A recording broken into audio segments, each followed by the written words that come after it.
Hello दोस्तों, ratio analysis unit के lecture 5 में आज हम डिस्कस करने वाले हैं लिवरेज या फिर सॉल्वेंसी रेशियोज के बारे में। तो लिवरेज रेशियोज क्या शो करते हैं? तो जो भी आपकी फर्म में, आपकी कंपनीज में जो कैपिटल्स हैं, यानी ऑनर्स कैपिटल है या फिर डेब्ट फंड है, आपके टोटल फंड है, आपकी टोटल असेट्स है, उनके रिलेशन के बारे में हमें इंफॉर्मेशन देता है। अगर आपको फाइंड करना है कि टोटल फंड की कंपेयर में ऑनर्स फंड कितना है, तो यू कैन सॉल्व इट। अगर आपको ये फाइंड करना है कि जो ऑनर्स फंड और टोटल असेट्स का रेशियो क्या है, जो हमारा डेब्ट फंड है कंपेयर टू ऑनर्स फंड का रेशियोज क्या है, तो ये सारी चीजों को हमें देखनी है। तो फिर हमें जरूरत रहती है लिवरेज रेशियोज के बारे में। और लिवरेज रेशियोज को अंडरस्टैंड करने के लिए या फिर उसे समझने के लिए इसमें जो भी रेशियोज है उनकी हम डिस्कशन करेंगे। तो सबसे पहले हम ले रहे हैं प्रोप्राइटरी रेशियोज, यानी उसे हम बोल सकते हैं ऑनर्स रेशियो।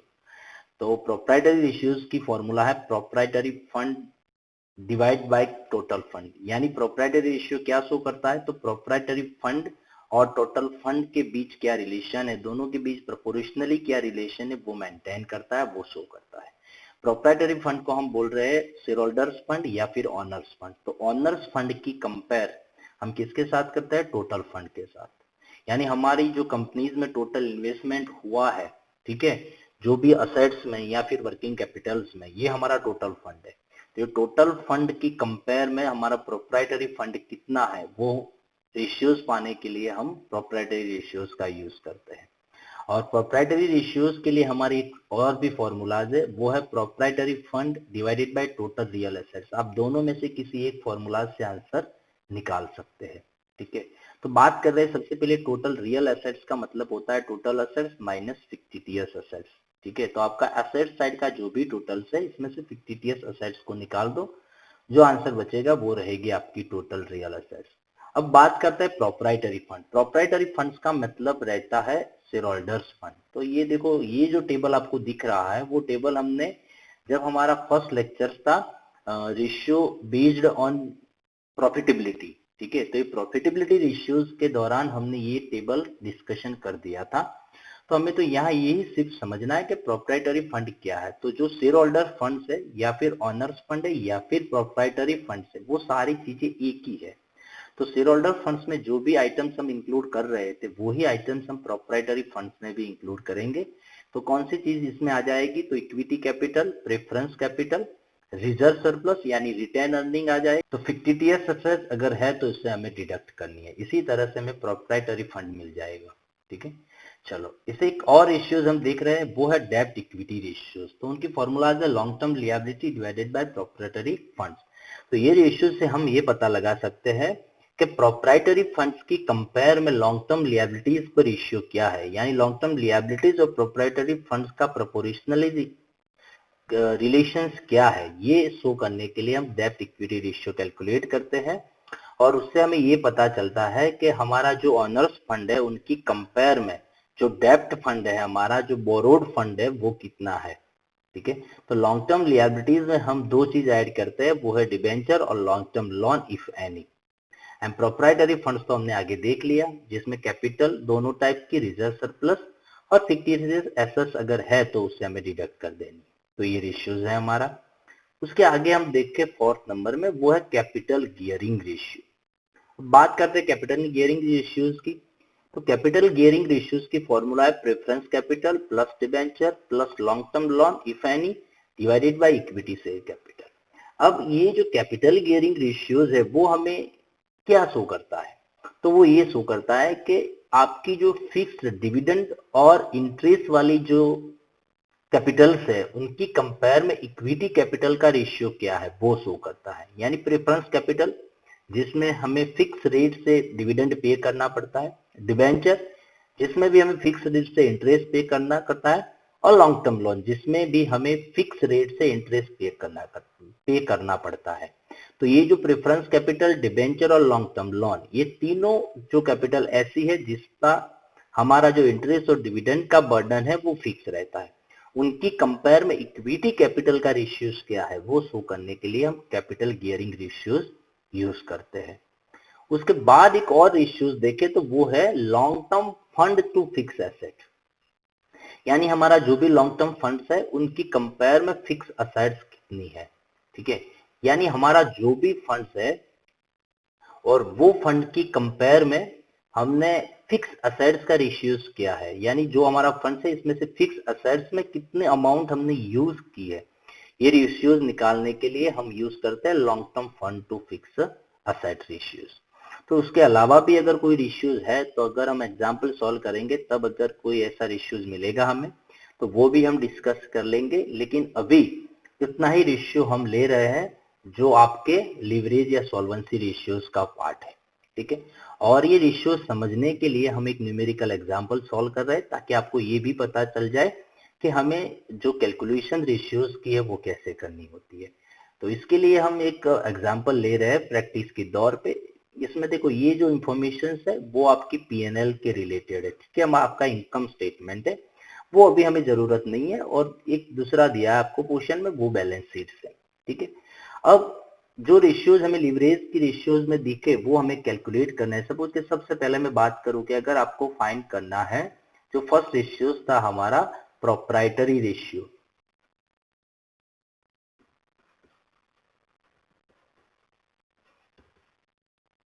तो प्रोप्राइटरी रेशियोज की फॉर्मूलाज क्या थी, तो वो थी प्रोप्राइटरी फंड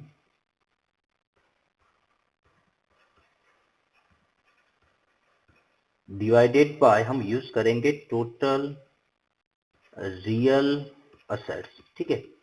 ये फॉर्मूला ज्यादा आपको यूजफुल रहेगी। अब बात करते हैं प्रोप्राइटर फंड की। तो देखो यह बता दिया था आपको कि भाई प्रोप्राइटर फंड में आपको कौन सी इंफॉर्मेशन लेनी है, कौन सी डिटेल्स लेनी है, कौन सी, तो इसमें कैपिटल लेनी है आपको, इक्विटी प्रेफरेंस दोनों, लॉन्ग टर्म लोन, ये सॉरी रिजर्व सरप्लस है तो लेना है, लॉन्ग टर्म लोन और डिबेंचर नहीं लेना है आपको, और 56 एसेट्स अगर है तो उसे डिडक्ट कर देना है। तो देखते हैं हमारे एग्जाम्पल में क्या सिचुएशन है। देखो हमें प्रोप्राइटरी फंड यानी शेयर होल्डर फंड लेना है, तो आपकी जो प्रेफरेंस कैपिटल है वो आ जाएगी, इक्विटी कैपिटल भी आएगी, रिजर्व भी आ जाएगा, ठीक है, क्योंकि वो क्या है, तो वो हमने बताया रिजर्व एंड सरप्लस का पार्ट है। डिवेंचर जो है वो बोरोड फंड है, क्रेडिटर्स जो है वो करंट लियाबिलिटीज है, बैंक ओवरड्राफ्ट करंट लियाबिलिटीज है, बिल्स पेबल करंट लियाबिलिटीज है, और आउटस्टैंडिंग एक्सपेंस वो भी करंट लियाबिलिटीज है। यानी तीन चीज यहाँ आ जाएगी प्रोप्राइटरी फंड में, प्रेफरेंस कैपिटल, इक्विटी कैपिटल और रिजर्व। और साथ में हमें ये देखना है कि अगर फिक्टिटियस एसेट्स है तो हमें डिडक्ट करना है, तो ये फिक्टिटियस एसेट्स उसके नाम से ही दिया है तो वो हम डिडक्ट करेंगे, ठीक है। तो हमारा प्रोप्राइटरी फंड कितना होगा, देखो 20 लाख प्लस 20 लाख प्लस 10 लाख यानी 50 लाख, और 50 लाख में से 1 लाख फिक्टिटियस एसेट्स को हम डिडक्ट कर देंगे, तो फिर हमारा प्रोप्राइटरी फंड रहता है 49 लाख। सिंपल सी चीज है। बात रही टोटल रियल एसेट्स, तो टोटल रियल एसेट्स में भी हमने बताया था आपको कि क्या करना है आपको। देखो ये रहा total real assets, total assets में से फिक्टिटियस असेट्स को हमें डिडक्ट करनी है, ठीक है।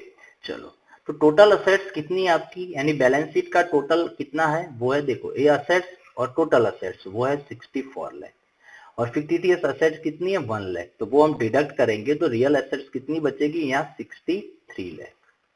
अब ये दोनों के रेशियोज निकाले तो क्या आंसर आएगा 49 लाख डिवाइडेड बाय 63 लाख, तो आपका आंसर आ रहा है 0.78।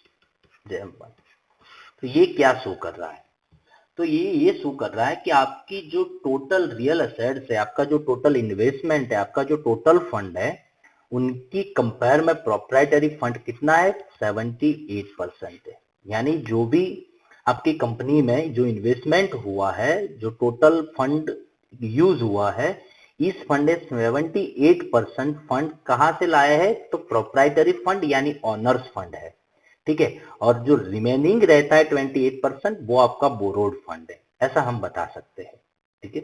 तो ये आंसर से और उससे हम ये डिस्क्रिप्शन निकाल सकते हैं। एक और रेशियोज हम देख रहे हैं जो हमने आगे डिस्कशन किया था, वो है डेप्ट इक्विटी रेशियो, ठीक है। वो क्या है सेकंड में, डेप्ट equity ratio.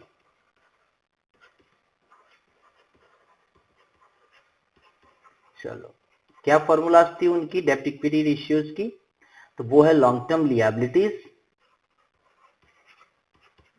Long term liabilities divided by shareholder fund, ठीक है, या प्रोप्राइटरी फंड, दोनों एक ही चीज है। Proprietary fund, share holder fund और ऑनर्स फंड, वो सारी एक ही चीज है। तो अगर आपको कहीं कोई फॉर्मूलाज में अगर ये कोई नाम में अगर इसके सिनोनिम्स मिले तो आपको समझ लेना है, ठीक है। चलो लॉन्ग टर्म लियाबिलिटीज में हमें क्या लेना है, तो बता दिया था आपको।